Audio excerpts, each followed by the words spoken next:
The glow of my cracked laptop screen flickered as Sophia's laugh filled the room, but deep down, a quiet dread whispered that this moment, this life, wasn't mine to keep. I met Sophia at a college media workshop, her water bottle toppling over my keyboard in a clumsy rush. Most guys would have snapped, but I just grinned and said my laptop deserved a bath.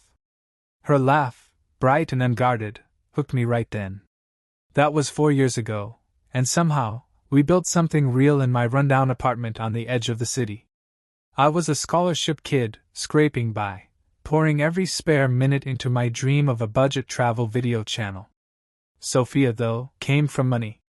The Harpers owned half the skyline, or so it felt, and their world of penthouses and private clubs was as foreign to me as my world of thrift stores and instant noodles was to her.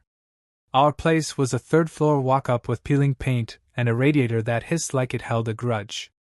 We made it ours, though, stringing fairy lights across the ceiling, pinning up maps of places we'd visit someday. My rescue dog, Milo, a scruffy mutt with a knack for stealing socks, completed the picture. Sophia swore she wasn't a pet person, but I'd catch her sneaking him bits of her takeout when she thought I wasn't looking. We'd spend nights editing videos on my ancient couch, her head on my shoulder, my fingers flying across the keyboard. Those moments felt eternal, like nothing could touch us. But there was always a shadow. Her family. The Harpers never said they hated me. They didn't need to. It was in the way her mom's smile tightened when I walked into their marble-floored mansion, or how her dad called me her classmate after 2 years of us being inseparable. I wasn't blind. They wanted more for Sophia, someone who didn't drive a beat-up Chevy with a busted taillight, someone whose dreams didn't hinge on a YouTube algorithm. Sophia used to brush it off, mocking their stuffy dinner parties, their obsession with who's who. She'd curl up next to me, Milo sprawled across our laps, and say she didn't care about their world. I believed her. Maybe I shouldn't have. The first crack came at one of their family dinners. Sophia insisted I come, said it was just a small thing, a chance for them to know me better. I should have known better. My one decent jacket, a hand-me-down from my cousin, felt like a costume as I stepped into their dining room. Crystal chandeliers, a table longer than my apartment, and a guest list that wasn't family at all. It was a showcase, their friends and their friends' sons, guys who tossed around terms like portfolio diversification while sipping wine that cost more than my rent. I sat there, tugging at my collar, trying to blend in, but every glance from her parents screamed I didn't belong. Her dad leaned across the table, his watch glinting under the lights. So, still chasing that little video hobby of yours? His tone was smooth, but it cut deep. I forced a smile, said it was a channel, not a hobby, that we were close to a big sponsorship. I didn't mention the rejection emails piling up, or how I'd maxed out my credit card on a new lens. One of their friends, a guy with a haircut sharper than his smirk, chimed in. Content creation's a gamble. Ever think about something stable? Sophia shifted in her seat, her fork hovering over her plate. I waited for her to jump in, to say she believed in me, like she always did. She didn't. She just stared at her food, her silence louder than anything they could have said. That night, back in our apartment, the air felt different. Sophia kicked off her heels, complained about the creaky stairs, the faint mildew smell in the hall. Small things, but they stung. Milo nudged her hand, but she pulled away, saying she was tired. I lay awake, his soft snores the only sound, wondering if she was slipping through my fingers. The truth was, I'd always known I was fighting for a place in her world. That dinner just made it clear I was losing. Before we dive deeper into this roller coaster of a story, let me know where you're tuning in from. If this is hitting home, hit that subscribe button to keep up with the journey. I didn't see it then, but that night planted a seed, a tiny fracture that would split us apart. Sophia's silence wasn't just a moment. It was a choice, one that would unravel everything we'd built, and leave me staring at the pieces, wondering how I'd ever put myself back together. The chandelier's glow cast long shadows across the Harpers' dining room, but none darker than the one creeping over my heart as Sophia's laugh echoed, "Not for me, but for someone else. I stepped into their mansion again, my borrowed jacket tighter than ever, the weight of Sophia's insistence pulling me forward. She swore this dinner would be different, just family, a chance to mend things after that last humiliating night. My gut churned with doubt, but I went anyway, hoping her hand in mine meant she still chose us. The moment we crossed the threshold, I knew I'd been naive. The room buzzed with faces I didn't recognize, men in tailored suits, women dripping in jewels, their voices laced with casual arrogance. This wasn't a family gathering. It was a stage, and I was the outsider who hadn't read the script. Sophia's mother swept over, her smile sharp as cut glass, guiding us to a table set for a banquet. My seat felt like an afterthought, wedged between a cousin who barely glanced at me and a guy who smelled like too much cologne. Sophia sat across from me, radiant in a dress I'd never seen, her eyes darting to her parents as if seeking approval. I gripped my napkin, trying to anchor myself, but the air felt thick with judgment. Then he walked in. Marcus. Her mother practically sang his name, ushering him to the chair beside Sophia. A rising star in finance, fresh off a deal that landed him a bonus bigger than my entire bank account. His handshake was firm, his smile practiced, and his presence sucked the oxygen from the room. The conversation flowed like the wine, all talk of summer homes and market trends.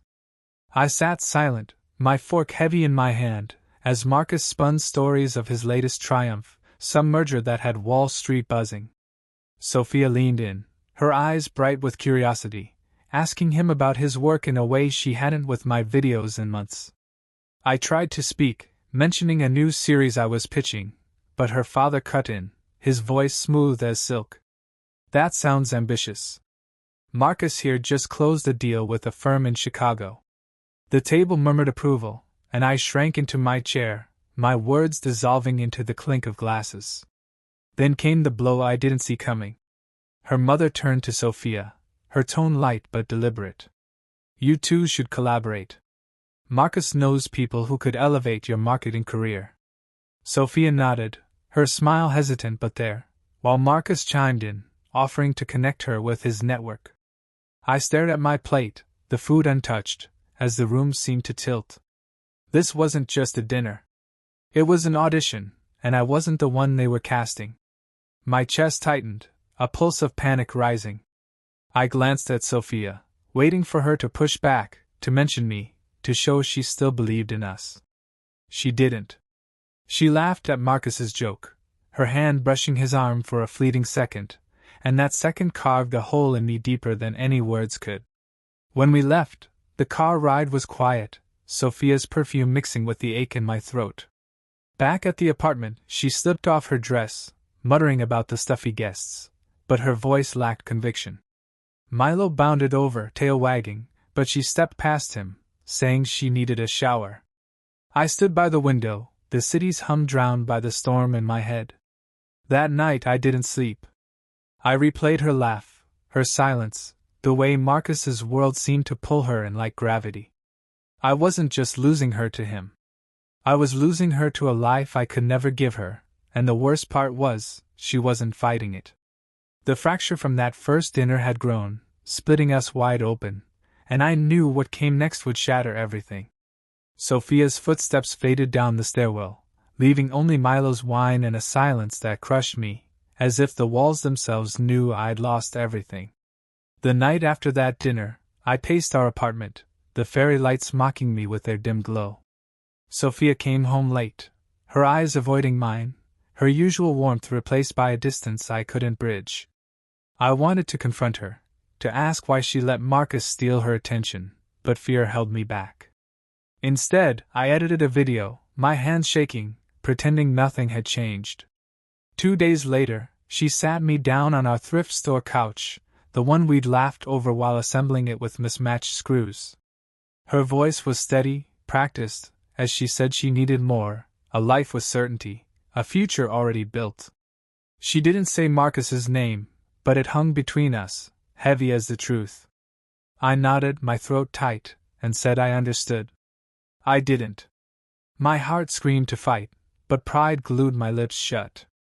She left, her scent lingering, and I sat there, Milo nudging my hand, until the room blurred into darkness. The weeks that followed were a blur of failure. My channel tanked, the sponsorship I'd pinned my hopes on pulling out after a botched pitch. Views plummeted, comments turned cruel, and my savings dwindled to nothing. The landlord's eviction notice came next, a cold slap that forced me to pack up what little I had. I moved into Ryan's place, a cramped one-bedroom across town, Milo's crate squeezed between his couch and a stack of moving boxes. Ryan, my friend since freshman year, didn't hesitate, clearing space for us without a word. He'd never gotten my thing with Sophia, but he saw the wreck I'd become and handed me a beer instead of advice. I was grateful, but gratitude didn't fill the void. To survive, I took any job I could, delivering takeout on a bike that rattled with every pedal.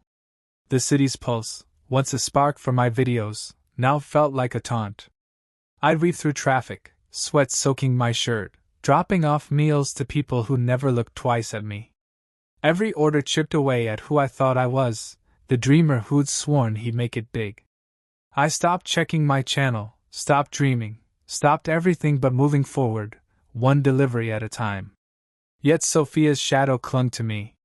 I'd see her face in strangers, hear her laugh in crowded streets, and hate myself for still caring. Then came the night that broke me open. I pulled up to a sleek restaurant downtown, the kind with valet parking and menus without prices. My phone buzzed with a low battery warning, my shirt clung to my back, and I just wanted to grab the order and go. Inside I froze. There she was, Sophia, at a corner table, her hair swept up, a diamond bracelet catching the light. Marcus sat beside her, his arm draped over her chair, his laugh loud and careless. They looked like they belonged, a perfect frame from a life I'd never touch. I stood there, bag in hand, invisible to them until her eyes flicked up. For a heartbeat, our gazes locked. I saw something, not regret, but pity, soft and cutting, like she mourned the man I'd been. Marcus followed her stare, his brow creasing, then dismissed me with a glance back to his wine. The hostess handed me the order, and I walked out, the city's noise swallowing the storm in my chest. That moment wasn't just pain. It was a spark. I rode back to Ryan's, the bag strapped to my back, and made a vow. No more pity, no more excuses. I'd claw my way out, not for her, not for them, but for me. I didn't know how, but I knew I'd never let myself be that man again, the one who'd stood frozen while his world slipped away. Ryan was awake when I got back, Milo curled up beside him. He didn't say anything, just slid a pizza box my way. I took a slice, the first real food I'd tasted all day, and felt something shift. The bottom wasn't the end. It was where I'd start. The city's lights blurred past my bike's handlebars, but for the first time, they didn't mock me, they fueled me, a silent promise that I'd rise from the ashes I'd been left in. That night at Ryan's, with pizza grease on my fingers and Milo's warmth against my leg, I made a choice.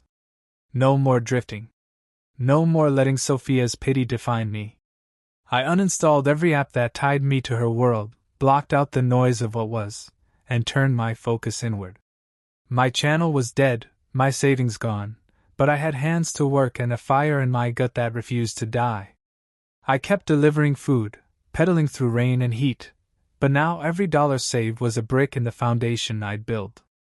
By night, I taught myself new editing tricks, studied trends, and scribbled ideas on napkins Ryan left scattered around. Sleep became a luxury, 4 hours if I was lucky, but exhaustion felt better than surrender. Ryan saw the shift. He'd come home from his bartending shifts, find me hunched over my laptop, and slide a coffee my way without comment. He didn't push, didn't pry, just let me rebuild in his cluttered living room, Milo's snores a steady backdrop. I started small, filming short clips on my phone, tips for traveling on a dime, places the guidebooks ignored. No flashy intros, no fake polish, just me, raw and real, speaking to people like me who dreamed bigger than their wallets. I posted them, expecting nothing, but the views trickled in, then surged. Comments piled up, not cruel this time, but hungry, people craving honesty in a world of curated lies. I leaned into it, pouring my pain into every frame, turning my scars into stories others could hold on to. Months in, I hit a wall. A video went viral, a guide to free hiking trails that caught fire online, but I couldn't afford the gear to keep up. My laptop crashed mid-edit, and the repair quote nearly broke me. I sat on Ryan's couch, head in hands, Milo nudging my knee, and considered quitting. Then Ryan tossed me a lifeline. He knew a guy at a local travel agency, someone looking for fresh content to pitch to ecotourism brands. I met the guy, a wiry dude named Javier, in a coffee shop that smelled like burnt beans. My pitch was shaky, my clothes secondhand, but I showed him my numbers, the thousands who'd watched my clips. He didn't laugh, didn't dismiss me. He offered a trial contract, 5 videos for their site, enough to buy a new camera if I nailed it. I walked out, heart pounding, and bought a coffee I couldn't afford, just to feel alive. The contract was my turning point. I threw everything into those videos, filming at dawn, editing until my eyes burned, weaving stories of sustainable travel that hit harder than I expected. The agency loved them, extended the deal, and suddenly I had real money, not just tips and scraps. I moved out of Ryan's, renting a tiny studio with a window that actually opened, Milo's bed claiming half the floor. My channel grew, crossing a million views then too. Brands reached out, not the big dogs yet, but enough to keep me going. I hired a freelancer, Clara, a video editor with a sharp eye and sharper wit, after meeting her at a local creators meetup. She didn't just cut footage, she saw my vision, pushed me to refine it. We'd argue over transitions, laugh over takeout, and I felt something new, a spark not of romance yet, but of possibility. Then came a twist I didn't expect. An email landed in my inbox, no subject, from a rival creator I'd clashed with online years back. He'd seen my rise, called my work a fluke, said I'd crash soon enough. His words stung, digging into old wounds, but I didn't fire back. I printed the email, taped it to my wall, and let it drive me. Every video became a rebuttal, every milestone a middle finger to doubt. I landed a deal with a major travel platform, their logo a badge I'd never imagined wearing.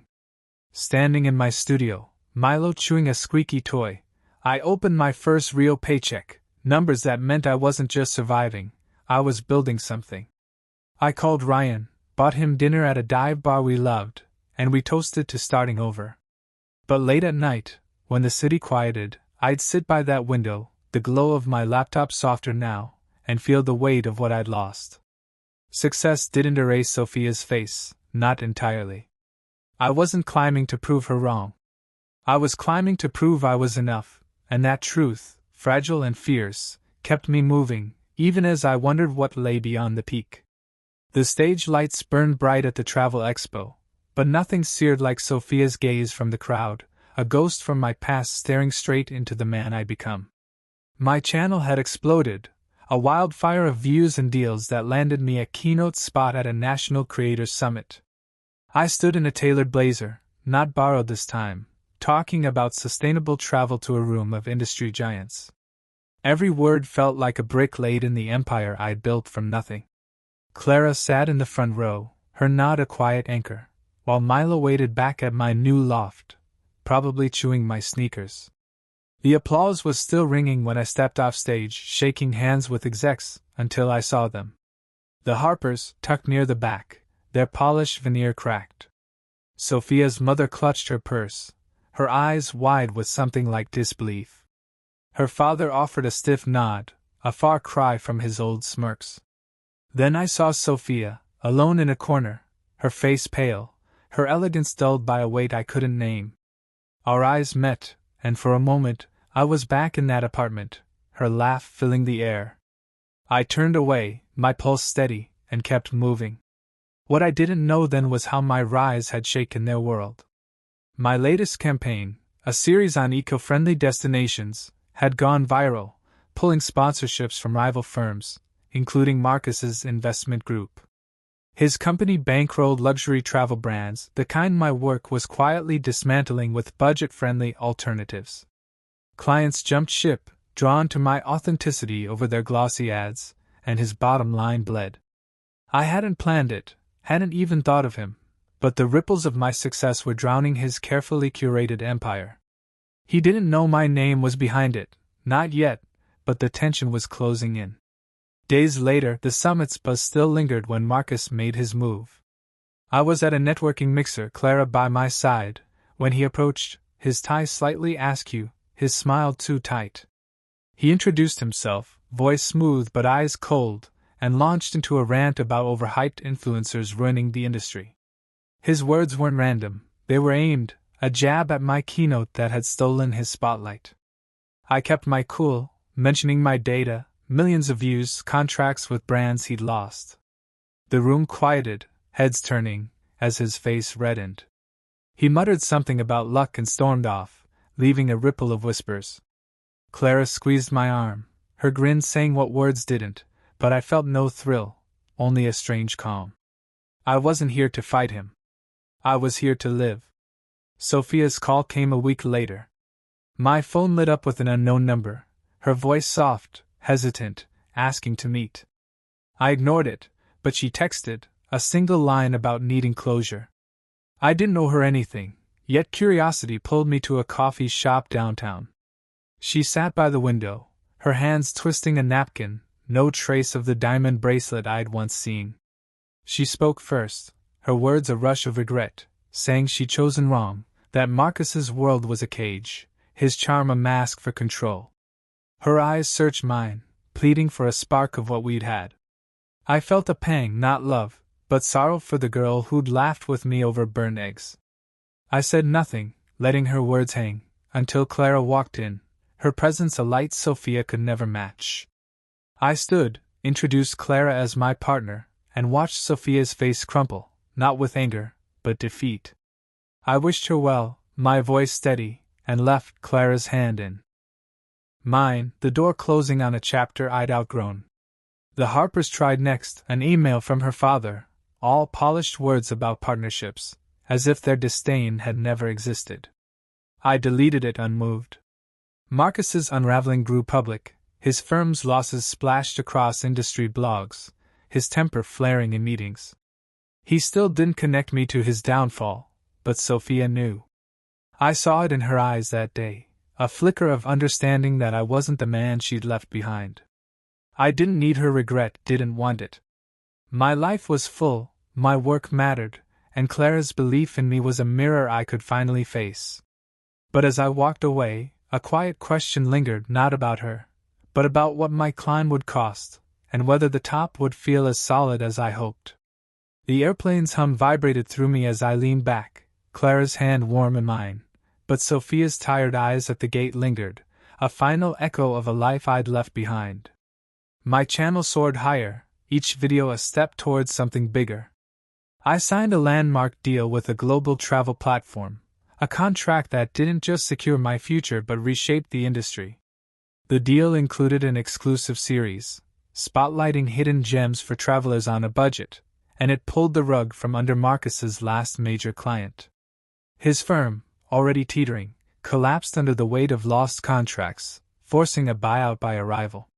Marcus didn't walk away a partner, but a subordinate, stripped of his title, answering to people he'd once scoffed at. Industry whispers painted him as a man undone, his confidence replaced by a bitterness he couldn't hide. I hadn't aimed for his downfall, but my work, my truth, had outrun his carefully built facade. Sophia felt the ripples too.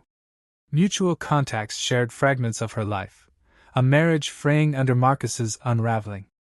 The glamour she chased faded, replaced by late-night arguments in a home that felt more like a stage than a haven. Her parents, the Harpers, scrambled to save face, their invitations to me growing desperate, emails laced with flattery they never offered before. I ignored them all until her father cornered me at a charity gala, his voice low, almost pleading, asking me to mentor Marcus, to pull him from the hole he dug. I looked him in the eye, saw the man who'd once dismissed me as nothing, and declined, not with anger, but clarity. I owed them no debts, no favors. I walked away, the clink of glasses fading behind me, feeling lighter than I ever had. Then came the airport. I was headed to a shoot in Southeast Asia, Clara beside me, our plans buzzing with ideas for new content. At the lounge, I spotted Sophia alone, her suitcase worn, her face etched with exhaustion. No designer bags, no sparkle, just a woman who'd gambled on status and lost. She stood, hesitant, as if to approach, but I shook my head, a silent boundary drawn. Her shoulders slumped, and she turned away, disappearing into the crowd. I boarded my flight, the memory of her fading against the hum of the engines, and felt no triumph, only peace. Back home, I launched a scholarship fund with my earnings, helping kids like me chase dreams without the weight of empty pockets. Milo still ruled the loft, his toys scattered across my office, while Clara and I planned a series blending travel with local storytelling. Success wasn't the money or the views, it was the freedom to build something honest, to wake up beside someone who saw me, not a version of me they wanted. Pain had carved me open, but it also taught me to stand taller. Sophia and Marcus weren't my enemies, they were mirrors, showing me what I'd never become. I learned that rising isn't about proving others wrong, it's about proving yourself right. Love isn't a transaction, it's a choice to show up, every day, for someone who chooses you back. I didn't need to bury the past, I needed to outgrow it, and in that growth, I found a life worth living. This journey's wrapped, full of twists and heart. Share your thoughts below. Did the ending hit you as expected or catch you off guard? If you're hooked, drop a like, hit subscribe, and join us for more stories that dig deep. Thanks for riding along. See you in the next one.